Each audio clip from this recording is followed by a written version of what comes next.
Devastation in Nepal. The death toll from Saturday's earthquake in South Asia has surpassed 4,000. Marriage at the Supreme Court. We preview arguments and highly anticipated cases about the redefinition of marriage. March for Marriage. Americans who support traditional marriage bring their message to Washington.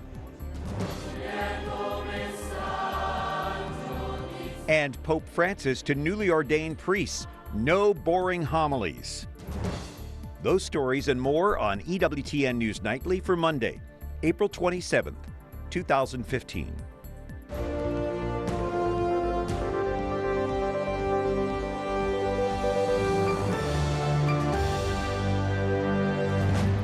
Good evening. Thank you for joining us this evening. I'm Brian Patrick with your news now.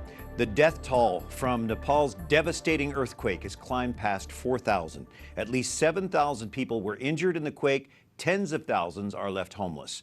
Tonight, people in shattered villages near the epicenter are pleading for food, shelter, and medicine. Susie Pinto reports. This video posted online shows climbers at a camp at Mount Everest scrambling. You see the chaos. After the ground starts shaking, a massive wall of ice and snow hits the camp.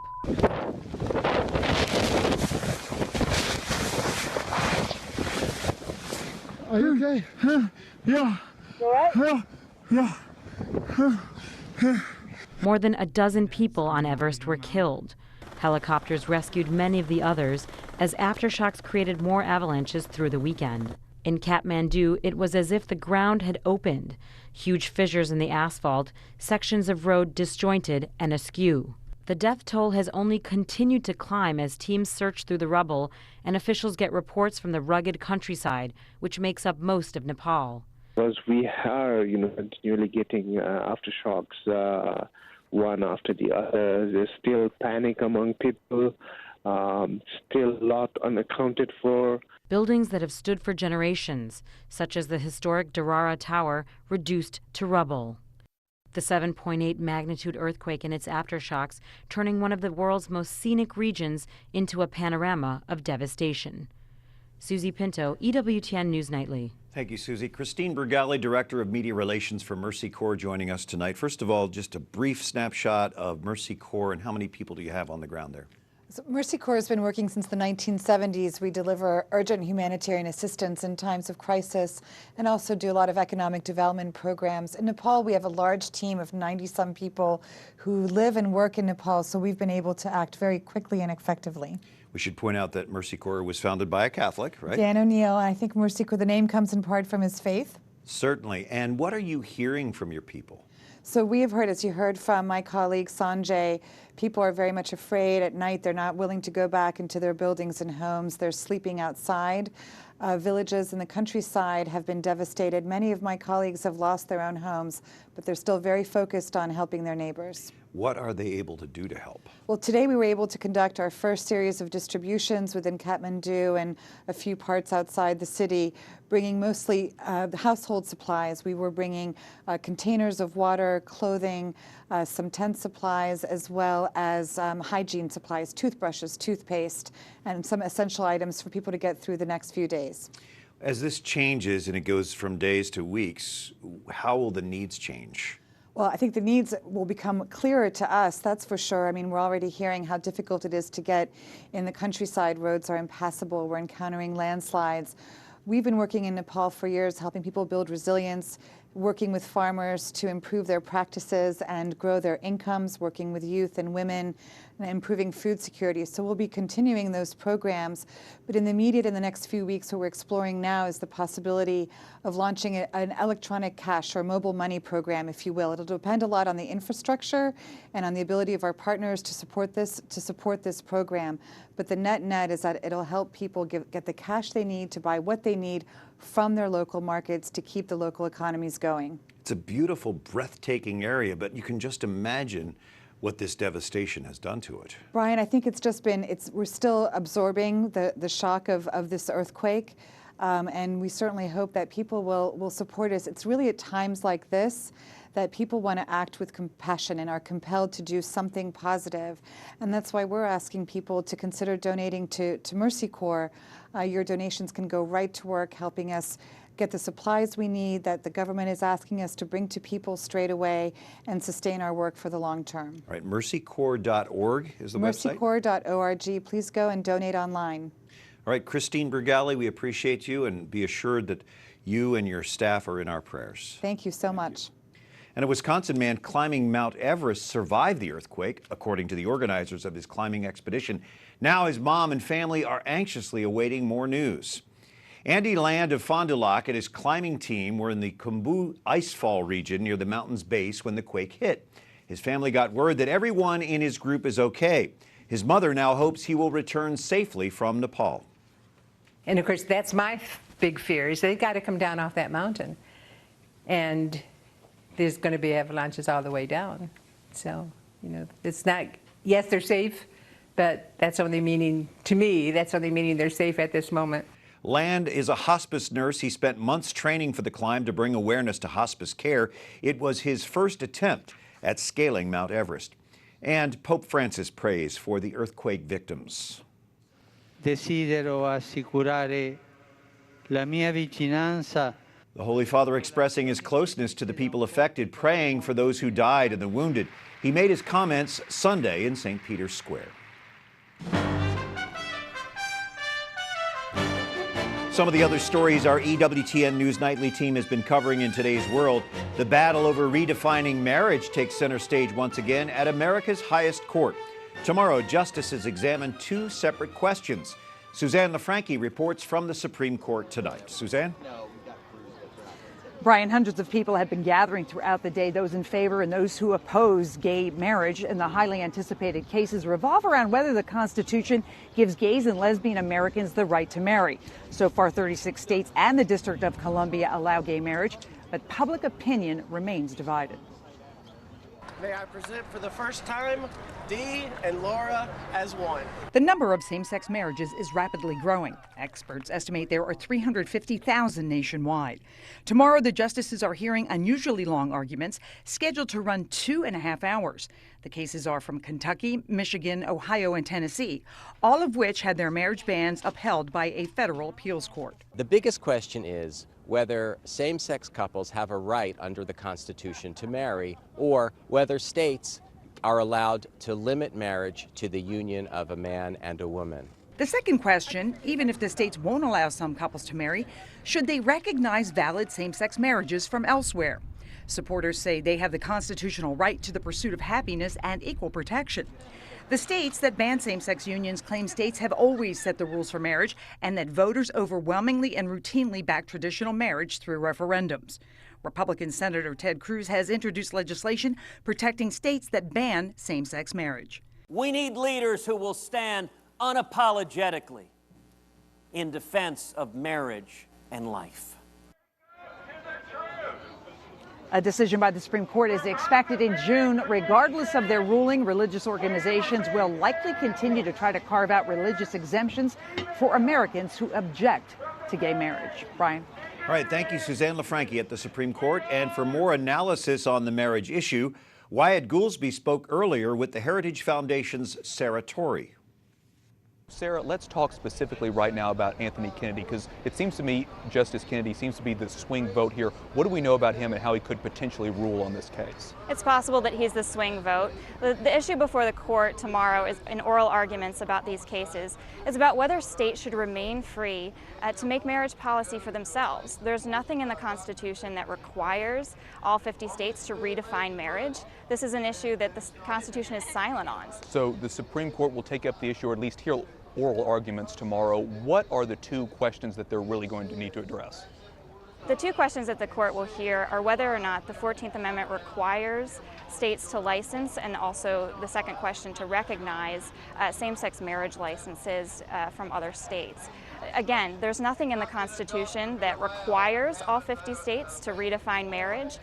The Supreme Court and their justices would have to impose their view of marriage on these states and just simply say that the Constitution requires all 50 states to redefine marriage. Marriage is between a man and a woman from a faith perspective, but from a federal level, it's not explicitly defined in the U.S. Constitution. Why should it not be just explicitly defined one way or the other? You're exactly right that the Constitution is silent about what marriage policy should be, which means that we, the people, citizens, the lawmakers that we elect, should be making that marriage policy, and we should be making good marriage policy that reflects the truth about marriage as the union of one man and one woman to connect husbands and wives, to be mothers and fathers to any children that their union produces. This isn't a question for the Constitution to decide, and the Supreme Court should allow states and their citizens to make this marriage policy for themselves. You and your colleague Ryan Anderson have written extensively about this, even comparing it to Roe versus Wade. How does this case have any comparison to that? Well, look, in 1973, when Roe v. Wade was brought down just steps from here, everyone said that the Supreme Court had quote-unquote settled the abortion issue. But 40 plus years later, we've definitely not settled that issue. There's still a culture war over abortion because that decision was taken out of the hands of citizens and their elected representatives. The Supreme Court should not do that in this case. So where do we go from here? They hear oral arguments tomorrow. What happens after that? So we're expecting a decision by late June, which would be the end of the Supreme Court's term, after which, hopefully we'll have the ability to continue making marriage policy for ourselves. Okay, Sarah Torre with the Heritage Foundation, thanks so much for talking with us. Thanks so much for having me on. All right, thanks Wyatt and Sarah. And for the 6th time, the Supreme Court takes steps today to protect a religious objector from the HHS contraceptive mandate. It ordered a lower court to reconsider its ruling, denying a group of Michigan Catholic ministries the freedom to follow their beliefs. The group is represented by the Becket Fund for Religious Liberty, which also represents our parent network, EWTN. After months of waiting for confirmation, Loretta Lynch is now the United States 83rd Attorney General. I state your name. I, Loretta Elizabeth Lynch. Do solemnly swear. Do solemnly swear. Lynch succeeds Eric Holder, who leaves the office after 6 years. The Senate confirmed Lynch Thursday. Her confirmation was held up by a debate over a human trafficking bill that included abortion funding language. The 55-year-old Lynch says she is ready to take on the role of the nation's top law enforcement official. I am honored beyond words to step into this larger role today as your Attorney General as we continue the core work of our mission, the protection of the American people. Lynch is the first African-American woman to serve as U.S. Attorney General. A young man who died after suffering spinal injuries while in Baltimore police custody was buried today. The family of 25-year-old Freddie Gray gathered for his funeral. Protests sparked by Gray's death continued today. Some weekend protests turned violent. Gray died April 19th, days after his arrest. Authorities haven't explained Gray's spinal injury. The 6 Baltimore officers involved are suspended. The Department of Justice has opened an investigation into his death. Pope Francis ordains 19 men to the priesthood on Good Shepherd Sunday. The ordination was in Rome's St. Peter's Basilica. The ceremony includes these new priests lying prostrate in sign of total dedication to Jesus Christ. Pope Francis also gave some very specific advice for the new priests. The Pope telling them, no boring homilies and speak from the heart. The Mass was celebrated on the World Day of Prayer for Vocations. Well, we're now learning more about the Holy Father's visit to Washington, D.C. in September. Catholic University confirms Pope Francis will celebrate an outdoor Mass at the Basilica of the National Shrine of the Immaculate Conception. Blessed Junipero Serra will be canonized on the September 23rd Mass. The Holy Father will also visit New York and Philadelphia, stopping in Cuba en route to the U.S. Coming up, a diverse group of people takes a stand for marriage as the union of one man and one woman. And the Archbishop of Erbil, Iraq, talks with us about Christian flight in the Middle East. Thank you for joining us on Monday evening. I'm Brian Patrick. And an Oregon judge proposes bakery owners pay $135,000 to a lesbian couple for refusing to bake them a wedding cake. Aaron and Melissa Klein cited their religious beliefs. The judge thinks they should pay damages for the couple's emotional suffering. The Klein's lawyer criticizes what she calls the state's relentless campaign to punish Oregonians who live and work according to their faith. Both sides will review the proposal with the opportunity to file exceptions. Well, less than 20 years after the Defense of Marriage Act was signed into law by President Clinton, Americans come to the defense of an institution as old as time. Catherine Szeltner has that story. Yes, Brian. Before the Supreme Court takes up same-sex marriage cases tomorrow, thousands of traditional marriage supporters made sure their message was heard this weekend. We know what marriage is. Thousands packed the National Mall for the 3rd annual March for Marriage on Saturday. The event is put on by the National Organization for Marriage. Organizers say the message is simple. Marriage is between one man and one woman. That's now being challenged. Let's hide them. Pew Research reports a majority of Americans now support so-called same-sex marriage. Tomorrow, the Supreme Court will consider whether or not same-sex couples have the right to marry. Supporters of traditional marriage spoke out this weekend. You cannot come here and say, we're going to redefine a word that has already been defined. Now, in the Catholic Church, it's a sacrament.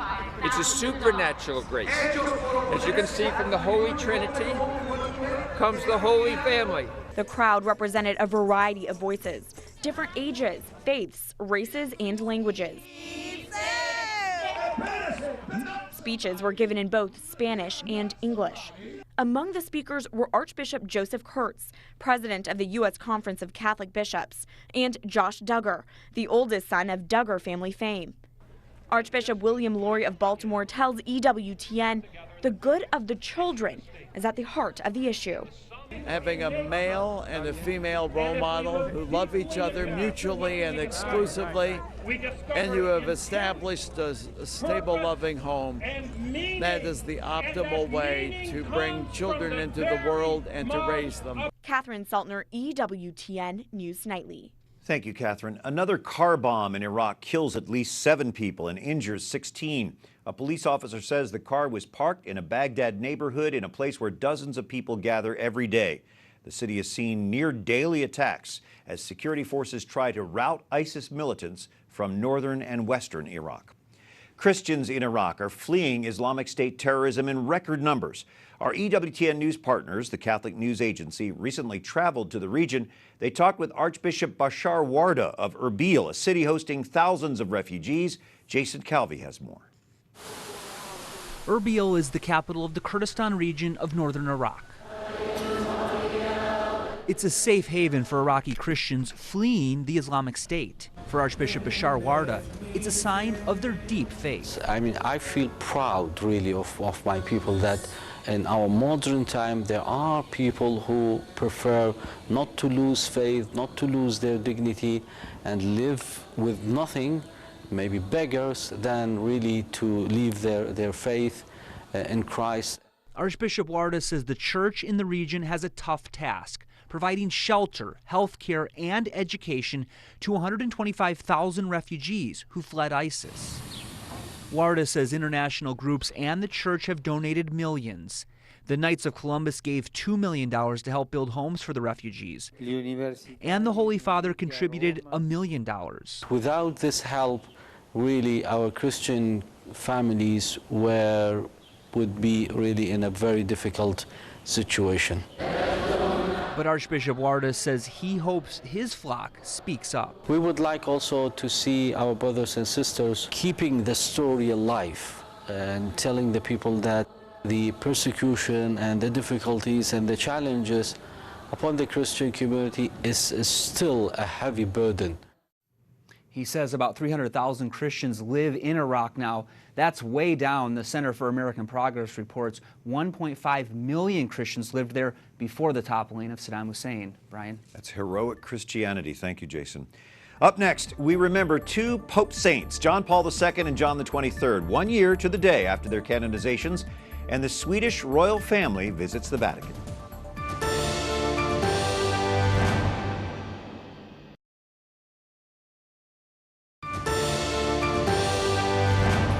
Thanks for joining us on this Monday evening, the 27th of April, and it was 1 year ago today that the sainthood of 2 recent popes was officially recognized.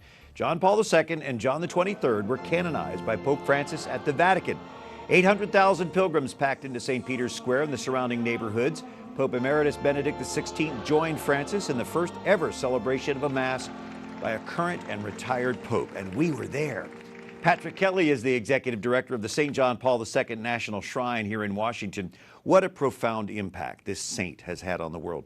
What stands out to you as his #1 legacy? Well, I think, Brian, that when he was canonized a year ago, it was a recognition of what everyone already knew. that this man was a saint. But I think, his greatest legacy is what he taught us. And what he taught us was to make a gift of ourselves, okay?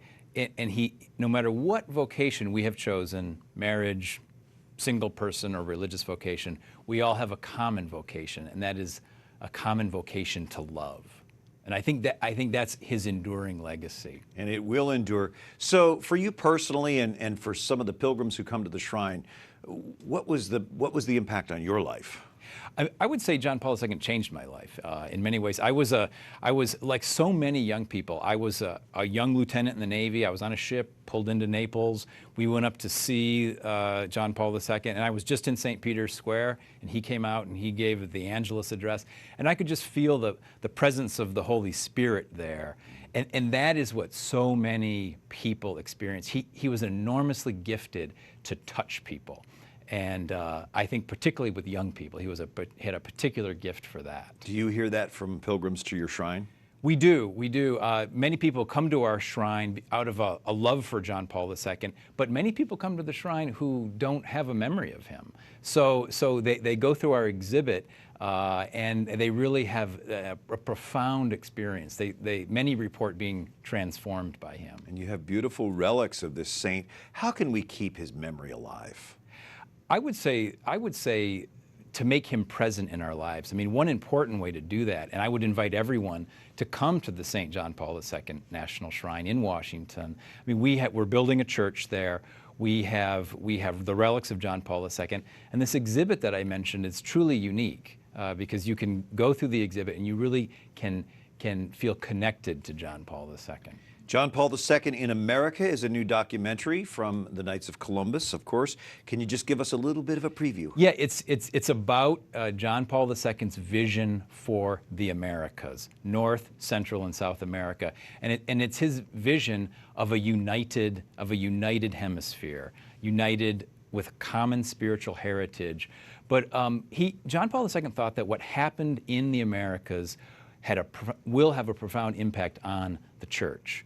And I would say it's happening. It's almost prophetic, because here we have a pope from South America, and that pope is coming to North America in September. So Wednesday at 10 p.m., Thursday at 10 a.m., and Saturday at 4 p.m. on EWTN. Those are Eastern times. John Paul II in America. Patrick Kelly from the St. John Paul II Shrine, thanks for being with us tonight. Thank you, Brian. Helping us to remember this anniversary. Could Muslims outnumber Christians worldwide by the end of the century? That's a strong possibility, according to a new study by the Pew Research Center. Tonight, Wyatt Goolsby looks at future religious trends. The trend is in the same direction, and it's driven by the same dynamic. The future of world religions is rapidly changing, according to Pew. The nonpartisan think tank recently released the details of an extensive study. Here are the biggest findings. By 2050, the number of Muslims will nearly equal the number of Christians around the world. India, now mostly Hindu, will become the world's largest Muslim country. The number of people with no religious identity will soar in the United States and Europe, but worldwide, Christianity will steadily grow. Dr. David Vose, out of the University of Essex in the UK, predicts the number of practicing Christians will continue to decline in Europe. The big question is why. It's sort of the $64,000 question. What is it that does take people away? It's mostly younger people coming of age who are drifting away from the way they were raised. And the number of atheists, agnostics, and others non-affiliated is also on the rise in Western countries. But Dr. Jack Goldstone, an expert in social movements, says the numbers are just projections. Christian evangelical movements in the U.S. and the global Pope Francis effect could have an impact. Francis comes as a Franciscan as a deep focus on how Christian values affect day-to-day life. And so his commitment to the poor, his commitment to improving relations with other groups, his effort to create a kind of broad sense of community among Christians, I like that emphasis on the value of what it means to be a Christian. I think that's very positive. In Washington, Wyatt Goolsby, EWTN News Nightly. Thanks, Wyatt. Pope Francis has paid a royal visit today. He met with the Queen Sylvia of Sweden, joined by her daughter, Princess Madeline, and her granddaughter, Princess Leonor. The Queen gave Pope Francis a set of prayer books used by the royal family. They spoke in Spanish. The Queen once worked at the Argentine consulate in Munich. Thanks for joining us tonight. Until tomorrow, I'm Brian Patrick for the EWTN News Nightly team. Good night, and God bless you.